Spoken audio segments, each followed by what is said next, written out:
This video is sponsored by Brilliant. To try Brilliant for 30 days free, visit brilliant.org/theplainbagel or click the link in the description. The first 200 people will also get 20% off Brilliant's annual premium subscription.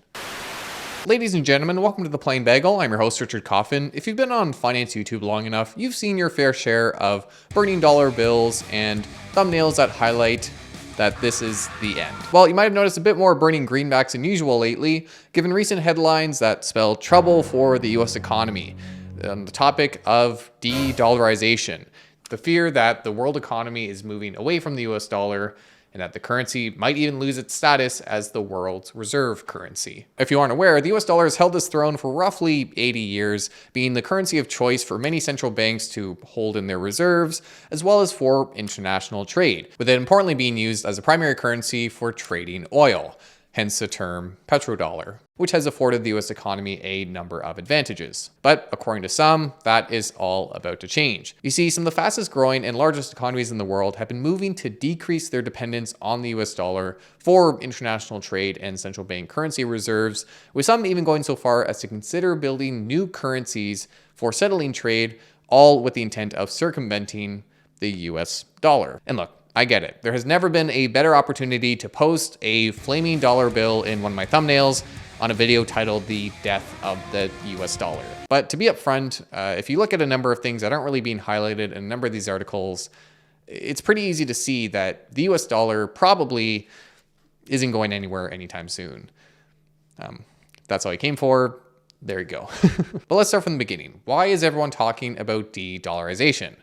Well, a lot of it has to do with Russia's invasion of Ukraine. As you probably remember, the US imposed a number of finance-based sanctions on Russia in response to its invasion, including the freezing of $300 billion in foreign assets, as well as the removal of Russia from the SWIFT network, an important system for international settlements. And while many nations in Europe did support this move, there were some who came to call it the weaponization of the dollar, using the US currency as a weapon against Russia to achieve geopolitical means. And recently, the International Monetary Fund itself, the IMF, highlighted that these moves could lead to the adoption of new currencies and systems for circumventing the US dollar, given that there are nations that will still want to trade with Russia and that others will want to avoid these type of sanctions for themselves should they ever experience America's ire in the future. And the most notable block of countries that are actively exhibiting this behavior are the BRICS nations, which includes Brazil, Russia, India, China, and South Africa. This group includes some of the fastest growing economies, which taken together do have an economy that's roughly the same size as America's. And given that this group includes two of America's biggest rivals, China and Russia,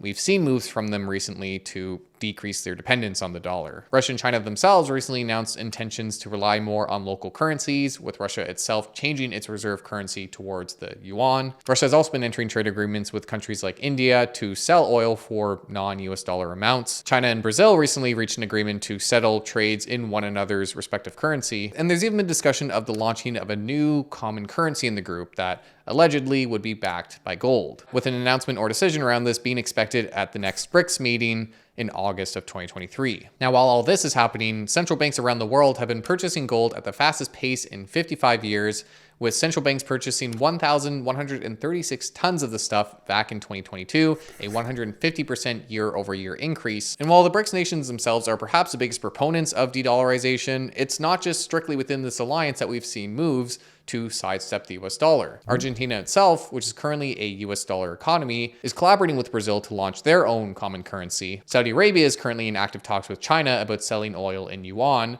which is a big deal given that they've played a big role in the petrodollar. And even the French President Macron has recently suggested that European nations should reduce their dependence on the US dollar, going so far as to recently complete the first yuan-settled LNG trade in March with China. So in just a few months, we've had a lot of updates around this sort of trend. And this does coincide with the gradual decline we've seen in the US dollar's makeup of foreign reserves, dropping from above 70% to more recently 59%. And with a recent 10% decline in the US dollar index, some are fearful that this is a dramatic shift in the currencies being used globally for trade, and that we could experience a dethroning of the US dollar, which could have pretty important implications for the American economy. For one, less demand for the US dollar could translate into a weaker exchange rate, which would mean more expensive imports for the country, which would mean more inflation. And we could even see higher interest rates for government borrowing, given that there would be less demand for US denominated treasury bonds, which given the current American debt load, is naturally concerning. So you can get why some people are concerned and why there are seemingly a lot of threats to the US dollar. And it's not to say that these aren't important to watch. Obviously, the currency that people trade in will matter for the global economy. And look, I'm not inherently a promoter of the US dollar as being the global reserve currency. I'm actually advocating that we change that title and bring it over to the Canadian dollar, given our relative stability, our politeness, and that every dollar is backed in Canada by a Timmy's double-double. But anyone claiming that the US dollar is about to be overthrown as the dominant global currency just likely hasn't seen all the numbers, because as you'll see, there is a very, very, very long way to go before anyone even challenges the US dollar's dominance. For one, I will highlight that this isn't the first time we've had a de-dollarization scare. We did see some similar conversations around the Nixon shock of the 70s, as well as more recently, the financial crisis of 2008. And while the recent surge in gold purchases may convince people that gold is making a comeback, which, hey, maybe we do see some sort of release of a currency backed by gold in the near future, it is worth noting that the 1,000 tons is a net increase across all global central banks, and it represents roughly a 3.2% increase across the board. And the World Gold Council has even highlighted that they expect demand for gold to be much slower in 2023. Now, the second thing I'll highlight here is just the sheer scale of the US dollar's dominance, which I don't think people are necessarily ignoring with articles about de-dollarization. But I do want to highlight here to really emphasize how vast US dollars are in the world economy and the challenge that means for any newcomer trying to replace the US dollar. I'll throw up a chart for the breakdown of foreign reserves by currency, and you can see that from the third quarter of 2021 to the last quarter of 2022, the US dollar's percentage makeup did fall roughly 1.3 percentage points. But you can also see that the renminbi, which is the Chinese currency, yuan is just a unit of that currency. You can see that renminbi actually makes up a very small fraction of foreign reserves as of year-end 2022. And to really highlight the low starting point that the yuan has for becoming the world's dominant reserve currency, you'll see that its makeup of foreign reserves is currently roughly in line with Canada's. In other words, there's a chance. And outside of reserve balances, the US dollar hasn't seen its share of international trade really impacted here. It still makes up roughly 45% or roughly half of SWIFT transactions as recently as January, with the euro really being the only contender here and the renminbi actually falling again below the Canadian dollar here and sitting at just 1.3% of international payments. And while these figures are from the SWIFT network, China does still use this system in the foreign exchange market, still shows the US dollar as not really having lost any ground when it comes to this area. And all this is to highlight that the US dollar has a very strong incumbent position. It comes with a sort of networking effect where a lot of systems are built around the US dollar that would be very hard to change, certainly rapidly.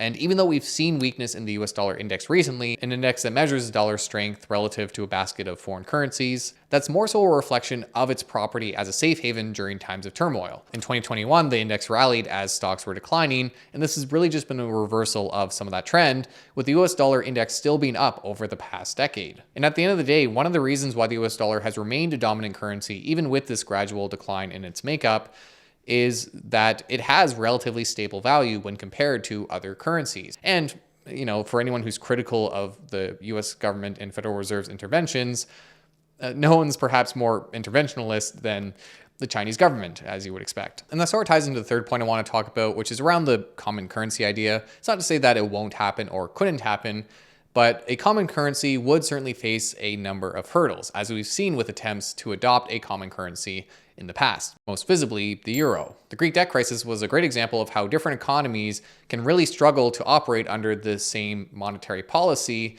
and how the shock experienced by one country can quickly spread to other members of that same currency, which obviously doesn't make for a very attractive proposal. And there is quite a bit of variance with the BRICS members. Their inflation rates range from 2% to roughly 14%, while their central bank interest rates range from 4% to 14%. So it would be quite difficult to converge all that under one common policy. And the discrepancy here is even bigger when you compare Argentina and Brazil, who, as I mentioned, were considering their own common currency, given that Argentina itself has been experiencing inflation rates above 100%. So while these countries may go ahead and push through a common currency, even if it were to be backed by gold, it would likely run into some hurdles along the way, which could challenge its adoption as an international trading currency. And the final point I want to highlight, obviously we've been focusing a lot on trade, which is important for the value of a currency. But the other thing worth mentioning is how much debt globally is denominated in the US dollar. Because as you'll see, it's quite a bit and it doesn't seem to be slowing down. Now, as a percentage of public debt or debt owed by governments, the dollar doesn't make up a big component of Asian debt, only sitting at about 2.5% for the region, but the share is notably higher for Saudi Arabia specifically, as well as Latin American countries, which sit at roughly 18%. And according to the Bank of International Settlements, US dollar denominated credit to non-banks outside the US, so actual entities that aren't necessarily the government, currently is unmatched. It sits at $12 trillion as of 2020 year end. In fact, the US dollar share of this debt has actually been increasing post 2008 and currently sits at just under 70% of this debt. Dollar denominated debt represents a future liability or demand for US dollars. And while not something that you'd think of explicitly when discussing economies and finance, this debt is supported by America's massive military presence and operations globally. You can do a whole video about how the military in the US has actually helped cement the dominance of the US dollar, but it all just goes to show that they have a very strong incumbent position. And while countries may fracture off and start building their own systems and currencies to sidestep the US dollar, you're not likely to see a drastic flip. So what's the takeaway for investors? Well, outside of trying to ignore the sensationalized content, I will also highlight that over the past 2 decades, even as we've seen the US dollar make up a smaller percentage of global foreign reserves, the S&P 500 has still seen an annualized return of roughly 8% over this time period. Returns could change if we did see another currency come and replace the US dollar as the dominant reserve currency, but even the IMF's recent warning was suggesting a more fragmented system, not necessarily a new leader overthrowing the US dollar. And while I understand anxieties around the US government debt, I will take a moment to highlight that the Japanese government has had a higher debt to GDP than the US and has likewise seen stock market growth over the past couple decades, despite itself not being the dominant reserve currency. So yes, all these factors are worth paying attention to and are important and negative for the US economy. But at the same time, as I've highlighted in the past, the US economy and the US stock market and stock markets as a whole, even up here in Canada, are complex things. There's no individual variable that will predict where things will move in the future. And it's very important to keep that in mind as investors who generally benefit from staying in the market over the long term. So hopefully that gave a bit more information about the situation. Before I sign off, I do want to give a quick thank you to Brilliant, sponsor of today's video. If you've tried to learn something online before, you're probably aware that it can be a pretty dry process. People learn best through active participation or through interactive learning, where they're working through problems as opposed to just listening to the solution or reading about the theory, which is why I think Brilliant.org is such a cool offering. They're an excellent way to learn math or science online through interactive methods. They have lessons being added monthly on a number of topics, including statistics and probability, and my own area of interest, computer science. I love Excel. I've done a whole lot with it, but for my own career, I am interested in actually learning coding and stuff like that. And they have courses that not only cover the basics of computer science, but even go so far as to teach Python, which I think is really cool. And how these subjects are taught is really unique, with the platform offering interactive puzzles that really do make for a great learning experience. So whether you're a student looking for different ways to learn about a given subject, or a professional who's looking to expand their skill set, Brilliant.org is an awesome offering. If you want to try it out for yourself, you can visit Brilliant.org/theplainbagel or the link in the description below to get 30 days of the service for free. Plus, the first 200 people will get 20% off Brilliant's annual premium subscription. So thank you, Brilliant, and thank you guys for joining me today. I hope you found this video helpful, and I hope that it did ease the worst of concerns. Like I mentioned, these are negatives for the US dollar and the US economy. It's just to really kind of cool down the worst sensationalist stuff and, you know, extinguish the flaming dollar bills. I'm still here with my Canadian dollars if we do decide to crown a new king, but otherwise I'm not really painting a doom and gloom picture. If you like this video, please do make sure to like, subscribe, all that awesome stuff. It does help the channel tremendously. And let me know your thoughts on the situation. Are you more pessimistic or more optimistic than I've been in this video? Let me know your thoughts down below. Thanks for joining me today, and as always, be safe out there.